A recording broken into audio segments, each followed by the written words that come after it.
Greetings, dear ones. I'm Kryon of Magnetic Service. Oh, this is very familiar, is it not, my partner? The times we have spent here, just being. If you're just listening to this, the first message of this time, in Kauai, in 2019, we have just arrived, the first day. We are steps away from a Heiau. And I want to talk about that for just a moment. But the very land reeks with preciousness and history and teaching.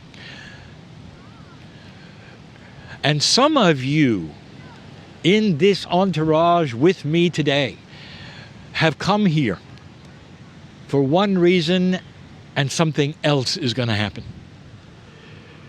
Sometimes within your own cellular structure there are messages that you don't even recognize yet.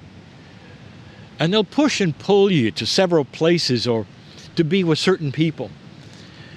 And there the sparks will happen, either of enlightenment or relationships or business. And it's happened to you. And some of you know that, even here. But this place, of all the places on the planet, speaks some of the loudest words to those who have been here before. And I speak now about other lifetimes. You sit in a precious place, especially this island. It is unique for several reasons that my partner will explain later to you. It is not like the other islands of this state of Hawaii. Not at all. But what about you? A moment ago, you stood in front of the Heiau. And what you see there is rocks. Old. And whatever structure was there is gone. Now I'm going to call this channel and title it The Many Faces of the Ancestors. As you look upon the Heiau, if you don't know what a Heiau is, you think, well, it's a ruin of some kind with signs that say don't touch it.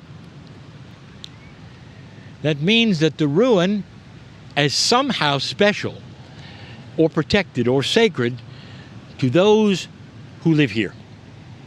So far, so good. You'd also say that something probably happened in the past to make it sacred and precious. And you'd be right. But it's ruined in that there are ruins. There is not much left. If any structures were there or walls were there, there isn't much there now because time at the ocean takes its toll. So how old is it? Well, they'll tell you that it's the beginning of Hawaii and Hawaiians. Now, if you start to look at the history that is told to you of Hawaii, you'll know that that Heiau has been here perhaps 1,000 years, maybe less, maybe more. But I'll tell you something. It's new. It's new. It represents that which happened with the Polynesians, who became the Hawaiians, and the culture that you learn is much more than 1,500 years old. Now that's a lot, especially at the ocean, and that's why it's in the shape it's in. It's precious because it was royalty.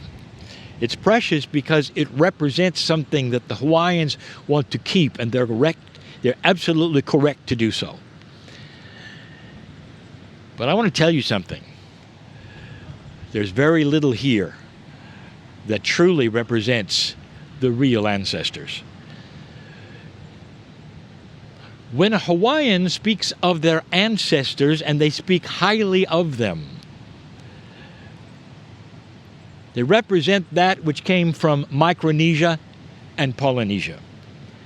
That is the story of how the population occurred on these islands.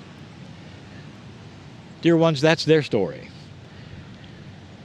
But my partner's also going to tell you another story later in the excursion. Because when all of those Polynesians got here, the first records of when they got here, they realized they weren't alone.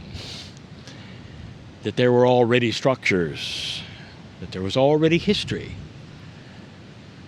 And although I won't give it away because I want his story to be profound for you, most of that which was already here was right here on this island. History before history before history.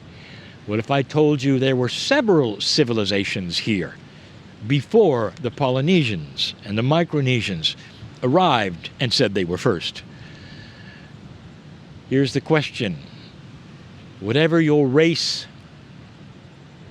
wherever you've come from, whatever country you think is your own, you are aware, are you not, that your Akash is probably not necessarily that race or that country.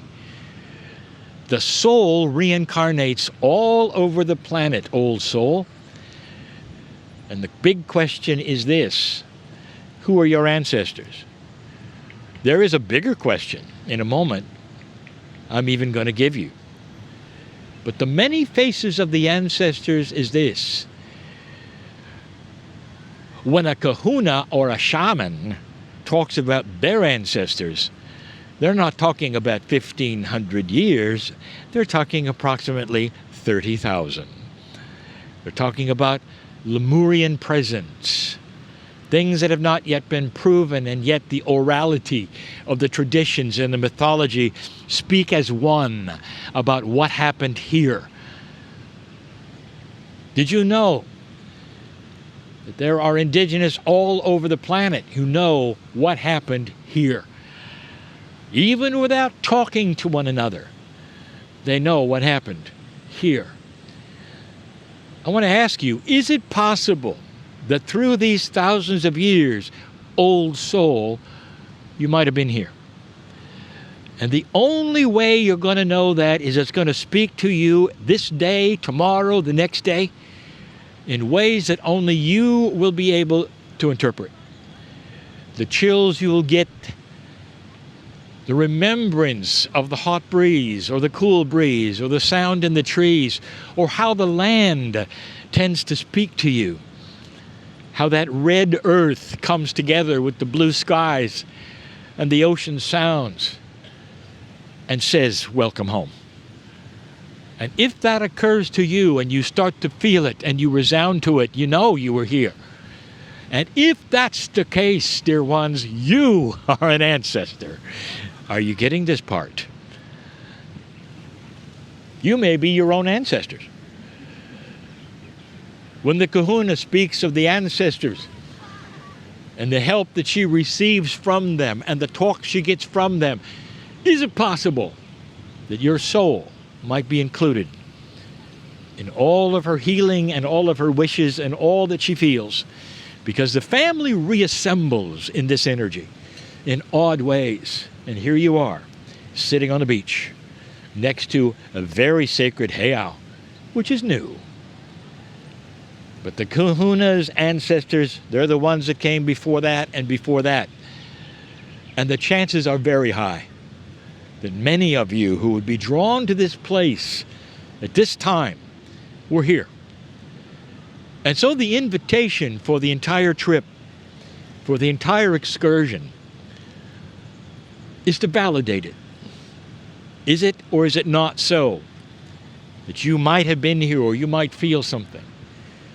My partner tells his story that when he was a small teenager, 14 years old, that he wept when he arrived. And that is because his Akash had already recognized the land, the energy, the feeling. And he couldn't control it. And dear ones, this was so long ago before Kryon. But it touched him in ways that he only now understands. It's the same thing that we're inviting you as adults to feel. Sometimes you have to be here a number of days before you're softened up enough to feel it. And what I mean by that is all of you will carry that business that you came from, the everyday life that you came from, the thoughts that are still whirling around in your mind. You're still really not there, not quite there, but you will be within 2 days. And you'll start to see things and recognize things, and the land may actually start to sing to you, and the breeze may have a song.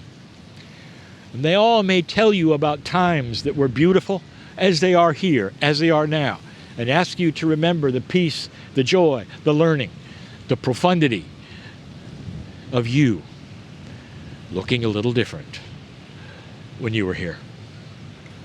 I tell you these things not just because you're here listening to a channeling.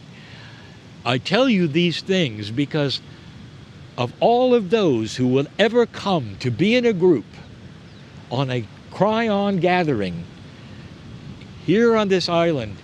There are always those who have no idea what they're in for. Some of them will even turn around, go home, and come back and live here. Guaranteed. Happens every time. Because they know it and they feel it, and this is what they've been waiting for. And if you don't feel it that strongly, I ask you to feel it with each other. That there may be things here for one another that you didn't expect. That happens. When like-minded, benevolent, compassionate people come together with purpose at this place, there's always sparks. There's always purpose.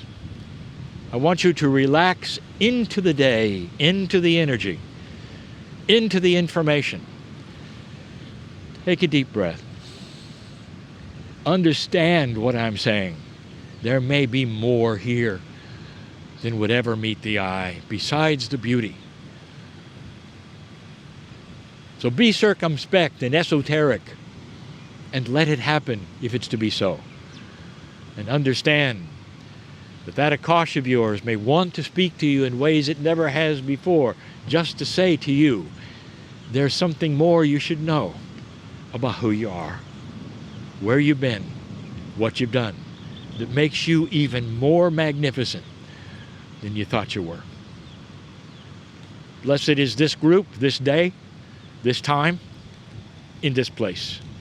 A magical place where there's a great deal of mystery even still. And one of them is how in the world you can be here standing on a mountaintop. That's a puzzle. We'll tell you more about that later. And so it is.